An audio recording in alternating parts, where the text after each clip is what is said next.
Hey guys, so I thought I'd shoot a video to try to clarify the issues that I'm having, trying to get these tires sorted out, just in case anybody can't seem to visualize what I'm trying to say or whatever, basically because right now I'm getting desperate. I've taken the one apart that I've been focusing on probably I'd say 6 or 7 times now, and I've tried pretty much anything I can think of. This morning I actually took it back apart, put it back together all the correct way, cleaned and greased everything, including the insert, hoping maybe the insert needed to slip on the tire to push it, bump the tire up on the bead. And I put a ratchet, heavy-duty ratchet strap around it and inflated up to 65 psi. Didn't want to go any higher because, frankly, I think the strap was about to explode on me, so I kind of left that alone. Thought I'd just show what I got going on, and maybe hopefully someone can guide me through it. I just also want to say, Trailworthy Fab's been great to work with. Andy offered me, I could ship him one of my wheels and tires, see if they could figure out the issue. My only situation right now is that in 3 weeks I've got to drive this thing up to Michigan, and I don't really have a way around that. So we're going to hope for the best. I'm going to show you what I got going on. Trying to flip the camera there, it didn't work. Anyways, this is the one here that I've been focusing my attention on. It was the left front. Started with that one because I can watch it outside the door and just kind of see what it's doing. The rear two I haven't done anything with. I put 12 ounces of airsoft BBs in them when I first got the wheels and tires. I put them all together. They're probably having the same issues as these. I don't know. Well, yeah, I know they are, but anyways, that's in the rear. So we're just looking at the front right now. So this one that we start with here, you can see my grease squeezing through there. This is, I believe, how it's supposed to look, or per the advice I've gotten. It's nice and flush there, stays somewhat flush around. Then we've got a big gap here. Obviously, a tire's not sitting on there straight, and it's causing it to kind of wobble back and forth. And I can see it through my, right out the door there. I can sit there and watch the tire wobble.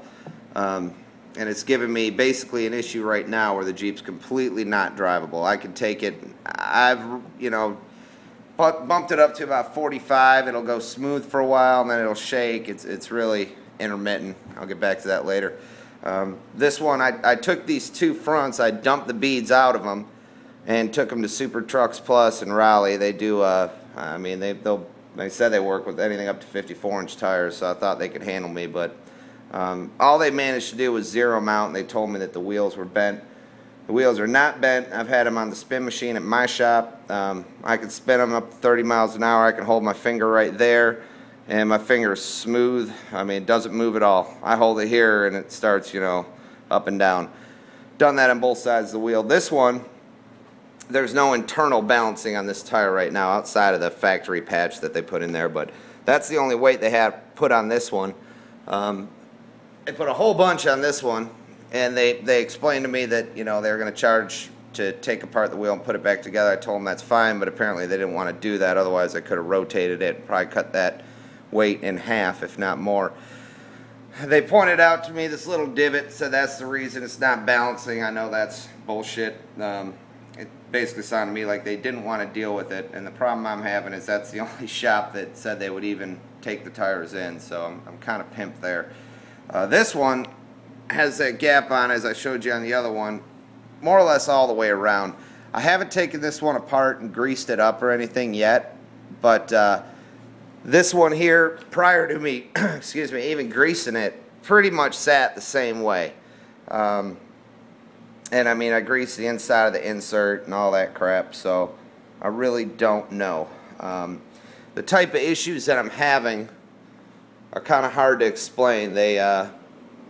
I'll just be as clear as possible, but anyways, I'll be driving, it'll be going straight as could be, then all of a sudden it'll have a little shake to it like that, it'll go away. It's really, I can't say a speed because it does at all sorts of speeds. I haven't had anything past 40 because it's really, I had a death wobble on me just down the street the other day. I was going 20 miles an hour and it just started shimmying, and then it just which at 20 isn't any big deal, but still, it wasn't stopping.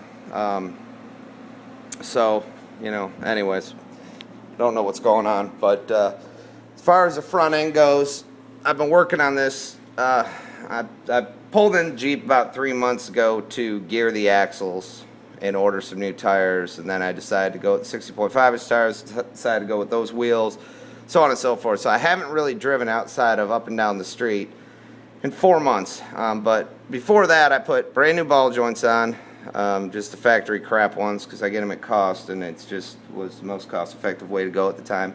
These axles are probably temporary, but anyways, everything in the front is new. I replaced, you know, tie rod ends, drag link ends. Track bar is new. All the suspension's pretty much new or newer. Yes, I've double, triple checked those torque ratings on the bolts and everywhere else. Unit bearings I've checked, everything. Before this, I had 35-inch KM2s that ran perfect, so I don't know what the deal is. At this point, I don't have a set of front wheels that I can borrow just to double check everything. I've been looking, talked to a guy on Craigslist. I could pick some up Monday, but that would be the third set I'd have to buy. I've had to buy in the past and try to resell. It's just kind of a hassle I don't feel like dealing with. The rear wheels, it's probably a really shitty video, but anyways, I don't know if you can see that, but are basically the same way as this one is here. So, hey hon. So I think it's some kind of a consistent problem, and we're gonna, I don't know, figure it out from there. So we'll see. Thanks for your help. Bye.